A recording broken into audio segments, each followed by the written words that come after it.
Hola otra vez. Seguimos en este caso con el examen del junio de 2019, correspondiente al curso 2018-2019 de la Escuela Técnica Superior de Ingenieros Industriales de la UNED. Y segunda semana, ¿de acuerdo?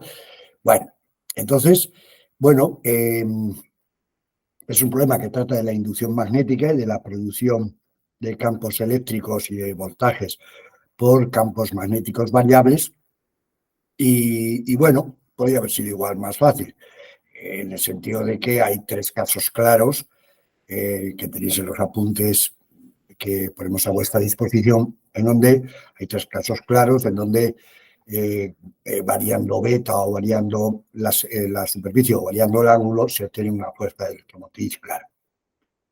Bueno, en este caso, pues hombre, pensamos que nos vamos a explicar y que no nos va a parecer especialmente difícil, así que vamos a poner. Aquí tenemos ya, ¿verdad? Dice, sea un alambre recto. Vamos a ver. ¿Dónde está? Eso es. Mirad, sea un alambre recto, rectilíneo, vamos, indefinido, recorrido por una corriente eléctrica de 50 amperios. Existe otro alambre de 400 milímetros de longitud que se mantiene en todo momento paralelo al primero y que se aleja de él con una velocidad constante de 30 metros por segundo. Dice, calcular el vector inducción de campo magnético creado por la corriente del primero sobre el segundo cuando la distancia entre ambos es de 50 milímetros o de, B, de 250 milímetros. Bueno, esa parte, las preguntas A y B no nos parecen que tenga especialmente, ya veis, el valor de la inducción magnética creado, o el campo magnético creado por un alambre indefinido a una distancia de él, mirada por esta ley, ¿de acuerdo? Donde D es la distancia del punto al alambre y, bueno, ya de esto hemos hablado suficientemente, en los apuntes está, entonces, bueno, además ahora vamos a ver en el dibujo, ¿vale? Esta aplicación, bueno, la aplicación de la ley, con lo cual, bueno, no hemos nada más que sustituido, la distancia eran 50 milímetros, en la que hemos sustituido aquí, y nos queda 2 por 10 a la menos 4 teslas, ¿vale? Y ese es el campo magnético, hemos querido indicar aquí a 50 milímetros de distancia. Sin embargo, a 250, la ley es, como vemos, la misma, con lo cual, bueno, hacemos las cuentas, conocemos todo y nos queda 4 por 10 a la menos 5 Tesla a 250 milímetros. No vamos a perder el tiempo en hacer esas cuentas con la calculadora, ya las hemos hecho y se acabó. Y ahora viene la tercera pregunta, que es evidentemente la que más importancia y enjundia tiene. Mira, tenemos aquí a la izquierda ya vemos el alambre indefinido, ¿va? Por el cual circulan los 50 amperios, y aquí a la derecha efectivamente tenemos el alambre, vamos a remarcarlo, ya veis, de 0,4 metros, o sea, 400 milímetros, que se mueve, que también es verdad que vamos a ponerlo aquí, se mueve hacia la derecha. Creo recordar que nos decían que se alejaba, la fuerza con su sentido, bueno, ¿cómo varía la fuerza electromotriz? En lugar de alejarse, vale, se aleja con una velocidad de 30 metros por segundo en moto. Pero daos cuenta que nos preguntan que cuál es la fuerza electromotriz en esas dos posiciones anteriores. Dice fuerza electromotriz con su sentido en las dos situaciones anteriores. Vamos a ver. Nosotros, como daos cuenta, la ley de Faraday-Lendl que nos da la producción de una fuerza electromotriz, nosotros tenemos que saber la variación del flujo en función del tiempo. Entonces no podemos coger una posición determinada, ¿no? Porque entonces la variación sería cero. Eso es como si nos dicen y igual a x cuadrado. ¿Cuál es la derivada en x8? Bueno, como para x8 la función vale 64 y es constante, pues la derivada vale 0. Hombre, ¿de acuerdo? Entonces nos olvidamos de que nos preguntan a 50 milímetros y a 250 milímetros, y lo que vamos a hacer es calcular la fuerza electromotriz que se produce en este alambre a la hora de ir, de ir moviéndose, ¿vale? Como veis, hemos hecho aquí la situación. Mirad, el alambre este se apoya en estos dos raíles, para que entendamos un poquito la idea. Hay otras maneras que a nosotros no nos gustan nada, y bueno, lo vamos a hacer como creemos que está mejor y explicándonos. Mirad, vamos a suponer que el alambre de 0,4 metros está apoyado sobre dos raíles conductores y que acaban en A y B, ya veis, aquí y aquí. Y nosotros lo que vamos a hacer es calcular la diferencia de potencial entre esos dos puntos, evidentemente, que sería la misma que hay entre los bordes del alambre, que se está moviendo. Ya sabéis que si entre dos puntos no hay resistencia, solamente hay un conductor, suponiendo que la resistencia que tuviera ese conductor está asociada, por ejemplo, ahora no nos ha hablado para nada de eso sería para calcular la intensidad, pero si hubiera resistencia la asociaríamos en otra parte del circuito, pero entre este punto A de aquí de la izquierda y este punto A solamente hay conductor con resistencia cero, por lo tanto, efectivamente, los potenciales son el mismo.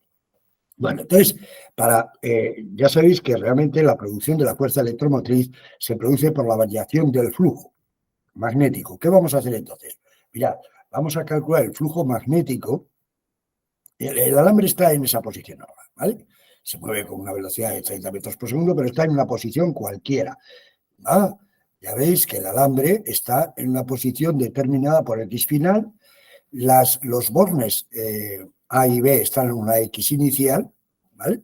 Y vamos nosotros a calcular directamente el flujo claro, mirad, por esa superficie, que lo vamos a remarcar ahora claramente, vamos a calcular el flujo por esta superficie, ¿de acuerdo?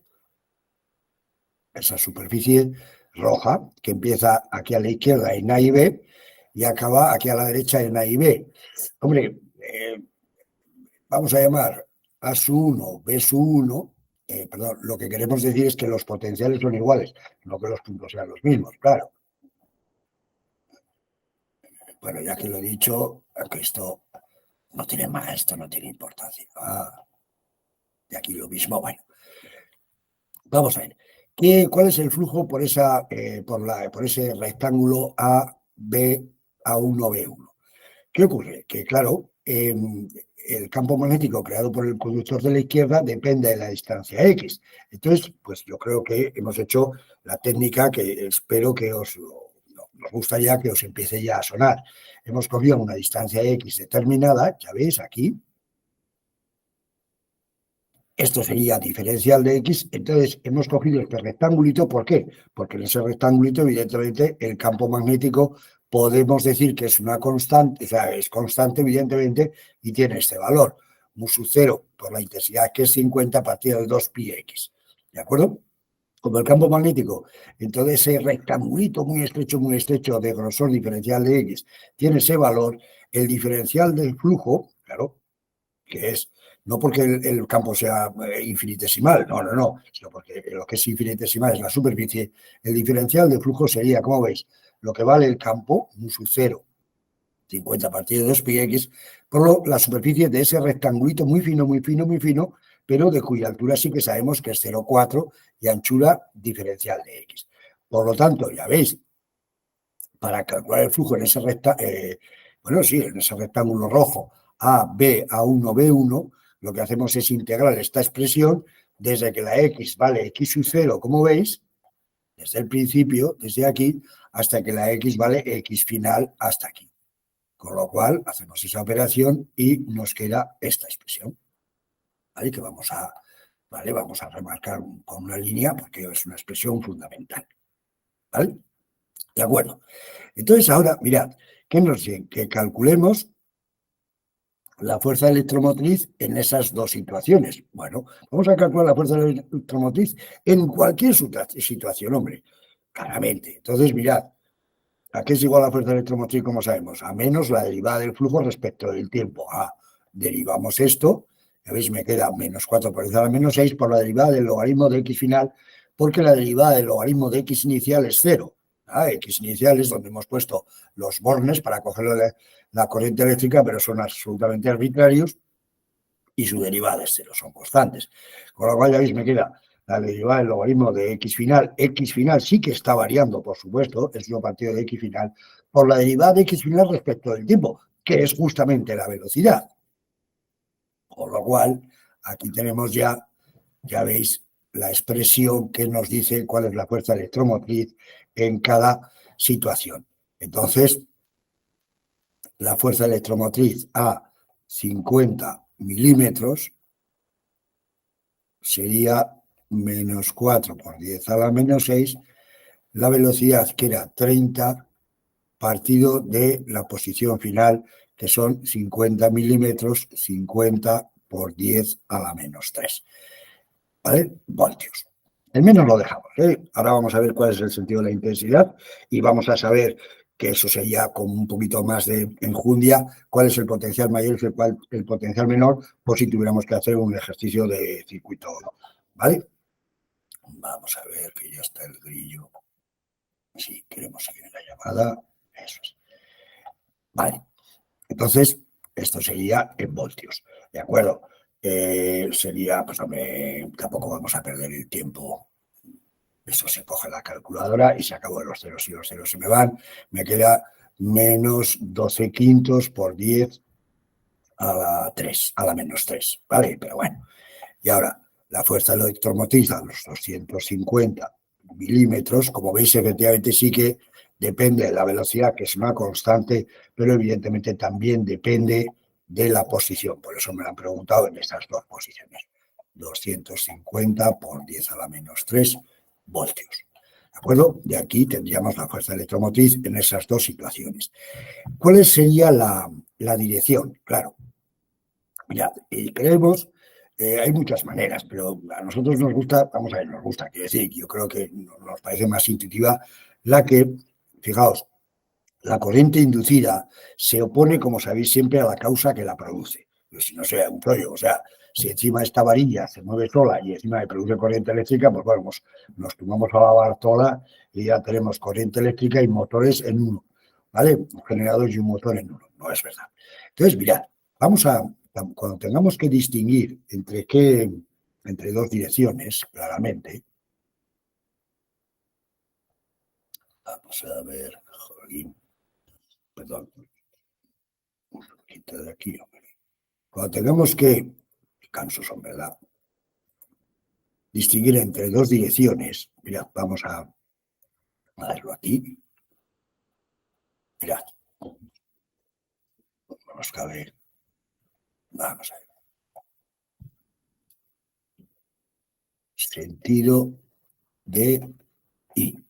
Fijaos, vamos a suponer que va en uno de ellos. ¿Va? Cogemos. Fijaos, vamos a dibujar las dos varitas. ¿Vale?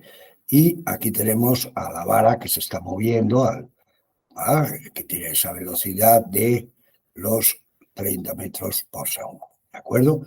Vale.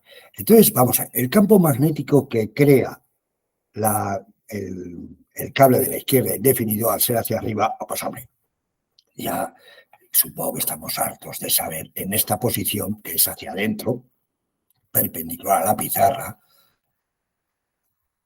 hacia adentro, con lo cual lo podemos ejemplificar así en tres dimensiones. Este sería beta, ¿de acuerdo? Tened en cuenta, eso es que vamos a ponerlo, que esto sería, voy a poner negro, eso es, va, que no se nos olvide, bueno, para que visualicemos ese campo magnético un poquito, ¿vale? Con estos ejes. Vale, que no se nos olvide que va hacia atrás. Bueno, vamos a suponer que la intensidad va en uno, solamente tenemos que elegir entre dos sentidos, pues voy a suponer que va en este, hacia arriba. Y vamos a ver si hemos acertado o no. ¿Cómo vamos a ver si hemos acertado o no? Mirad, si la intensidad inducida es hacia arriba, ¿cuál sería la fuerza que el campo magnético ejerce sobre ese conductor? Ya sabéis que la fuerza magnética sobre un conductor es IL por beta. Entonces, al llevar el sobre beta en este caso, la fuerza magnética tendríais que ver, claro, si miramos desde aquí, que estamos girando en el sentido de las agujas del reloj, y el tornillo se alejaría de nosotros y, por lo tanto, la fuerza magnética sería hacia la izquierda, evidentemente en contra del movimiento, que es lo que debe de pasar. ¿De acuerdo? La fuerza magnética se tiene que oponer a la producción de esa corriente eléctrica. ¿Y cuál es la forma de oponerse en este problema? Yendo en contra del movimiento. De tal manera que si yo quiero mover la varilla a esos 30 metros por segundo, efectivamente tengo que utilizar un trabajo mecánico exterior que es el que va a transformarse en energía eléctrica, aplicando, como sabéis, la conservación. ¿De acuerdo? Por lo tanto, hemos aceptado, si la fuerza eléctrica, o sea, la fuerza magnética hubiera sido a favor del movimiento, pues simplemente esta hipótesis de que la intensidad fuera hacia arriba la cambiamos y es hacia abajo, y se acabó. ¿De acuerdo? Bueno, y creemos que esa pregunta ya está contestada. Y lo único que después nos preguntan que qué pasaría, dice, la fuerza electromotriz con su sentido en las dos situaciones anteriores, mientras se esté alejando la intensidad iría hacia arriba, y cómo variaría la fuerza electromotriz inducida si en lugar de alejarse los alambres se acercan. Bueno, pues simplemente cambiaría el sentido. Ya veis que el flujo, ¿vale? Claro, me quedaría menos, la velocidad sería negativa, cosa que es verdad que no la hemos puesto aquí. Claro, la velocidad es positiva y al haber, veis aquí, esto, la verdad es que lo hemos sobreentendido, lo hemos puesto positivo. Si queréis, lo añadimos aquí porque va hacia la derecha. Y si la velocidad fuera negativa, este menos hubiera salido más. Y entonces nos hubiera quedado simplemente que eso significaría que el voltaje ha cambiado de polaridad y que la intensidad ha cambiado de polaridad respecto al caso de que se aleje. Por lo tanto, no cambiaría en cuanto al valor, sino sí que en cuanto a polaridad y cambiaría la intensidad. Ya veis que aquí matemáticamente se vería, porque en nuestro caso hemos cogido la velocidad como positiva y nos queda la fuerza electromotriz con un menos, aplicando, por supuesto, la ley de Biot, perdón, la ley Laplace y de Lent. Y si la velocidad va en sentido contrario, este menos desaparece, porque haya menos más, lo cual significa que la polaridad es distinta. En este caso, además, fijaos, como sabemos que la intensidad viene hacia arriba, podríamos decir que VB1 menos VBA1 es positivo. ¿Vale? En el caso de que se acerque, el potencial mayor estaría en azul. Eso es lo que pasaría. Que cambia la polaridad y cambiaría el sentido de la corriente. Aunque eso realmente para un estudio de corrientes tampoco es muy importante. ¿Vale? Bueno, pues se acabó el problema. Esperamos que os haya quedado claro y como siempre a vuestra disposición supongo que la dirección que aparece en la página. ¿De acuerdo? Pues eso. Ánimo ya por ello. Vale, chao.